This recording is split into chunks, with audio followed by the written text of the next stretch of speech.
Mga kapuso, imbes nga trahe de boda og tuxedo, tradisyonal nga kasuotan sa tribong Mandaya ang gisuot sa newlyweds nga si Gerard ug Christine Bondok sa ilang kasal sa Davao Oriental. Ug ato sila makauban karong buntaga. Sir Gerard ug Ma'am Christine, maayong buntag ug dayon sa At Home with GMA Regional TV. Congratulations ug kamusta ang bagong kasal? Hello sir, maayong buntag sa tanang mga kapuso and thank you for inviting us. Maayong buntag, salamat sir. Og salamat sab for making time with us this morning nga ma-share ang inyong istorya. Ug una nato hisgutan ang inyong kasal, kamo bang duha pulos mga sakop sa Mandaya tribe? Yes sir, pareha may member sa Mandaya tribe sa Davao Oriental. Ako ang ipuli sa akong amahan nga kanhi chieftain. So karon ako ang tribal chieftain sa Cavite 01 sa Sangab, Caraga, Davao Oriental. Kato nagplano mo nga magpakasal na, giunsa ba ninyo pag-conceptualize ang mahitabo sa inyong wedding ceremony nga bisan pa man reflective sa inyong kultura kay makasabay gihapon sa makabag-ong panahon?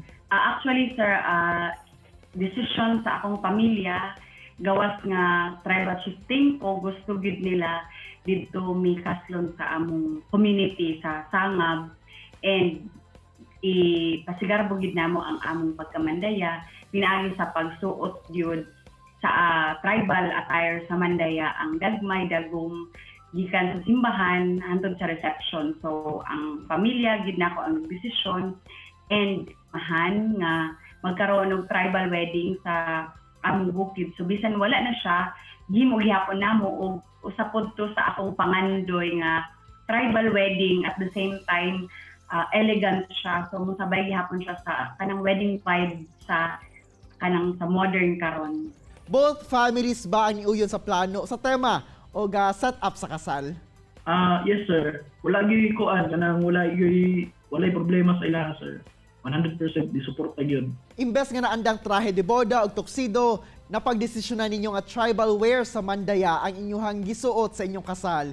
Giunsa sa ba ninyo pag-encourage ang inyong entourage o mga bisita nga sama-sab ang suoton? Actually, sa invitation namo sir, nakasulat yun dito nga Mandaya tribal attire gid. So, mapasalamaton mi sa among entourage nga ni subay gid sila sa among gusto nga nakasuot yun og Mandaya attire. Gusto pud nila makasuot og tribal attire and mostly sa among entourage is Mandaya man pod og taga-oriental ra pod. So dali ra nila ma-produce or dali na sila makakita og actually na sila yung sarili nilang mga tribal attire gyud nga Mandaya. And speaking of the Mandaya tribal attire, kinsa ba ang naghimo sa inyong mga kasuotan during sa inyong kasal? Ang tanan namong gisuot sir sa groom namo duha is proudly made gyud sa weavers, cultural masters from Sangab gyud mismo. So dito gyud tanan from beads to embroidery to weaving, dito gyud handmade gyud nila sir tanan. Taga Sangab ra pud gyud tanan. Kay lagi murag bag-o gyud tanan inyong gisuot no? Usa sab kadugay ang pagtahi o paghimo sa inyong kasuotan? Actually sir, nag-start mi December 2019. Actually, ang among kasal supposedly is scheduled on May 23, 2020.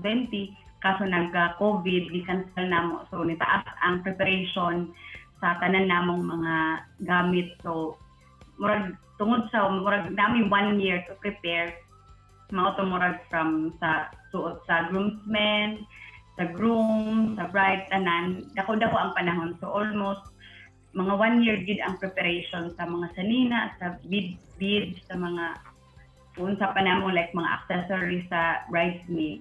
Ma'am ug sir, unsa ba ang inyong wedding tradition sa Mandaya nga inyong gyapon gisunod atol sa inyong kasal? Since sa start nga nag-decide nga magpakasal, daghan mi stages nga giagihan part siya sa tribal wedding sa Mandaya like pagsira, panampong, likod-likod, after sa wedding na apay night sa balay sa groom, ihatod pa sa family. So daghay stages sir sa pagpangasawa sa Mandaya nga naagihan namo and kasampangan pud karon ginasubay gihapon sa mga Mandaya, labi na dito sa among community sa Sangab, sa Cavite 01, ginasubay gihapon nila. Pero ang amoa is nagsubay ni pero sa on the day sa kasal is gisuot gyud namo ang kung sa gid ang attire or tribal wear sa Mandaya, sa tribong Mandaya.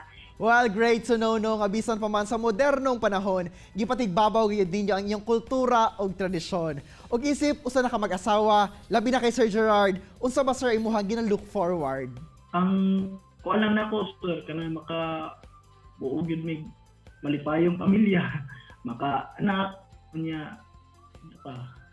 Malipayan na kami niyoon, of course. Ano lang yun sir kanang walay kagubot, walay Problema, Problema. maatob masagubang na isip mag-asawa. Unsa ba inyong gibati nga daghan ang naka-appreciate sa inyong tema sa inyong kasal? siyempre lipay kayo sir. Unexpected nga may ngani ni siya. Wala Yes. mi nag-expect yun. Mapasalamatan mi sir nga daghay na inspire, daghay na ka-appreciate sa kung sa ang among gihimo nga kasal, unique ba siya, tribal wedding, so daghay na inspire at the same time daghay na kaila nga ingani di ay ang like sa ang tribal wear sa Mandaya ingani di ay. So aside nga mapasalamatan mi garbo namo nga Mandaya nga daghay na kaila, daghay na ka-appreciate sa tribong Mandaya sa Davao Oriental. Daghang ging salamat Sir Gerard ug Ma'am Christine sa pag-share sa inyong istorya sa atong mga kapusong Mindanawan ug congratulations again. Daghan kayong salamat sir ug maayong buntag sa tanang mga kapuso labi na diri sa Mindanao. Labi na sa atong mga kapuso intero Mindanao. Viewers, thank you po. Opo, salamat kayo sir. Chillax sa mga kapuso, mubalik pa ang At Home with GMA Regional TV. Kini ang At Home with GMA Regional TV.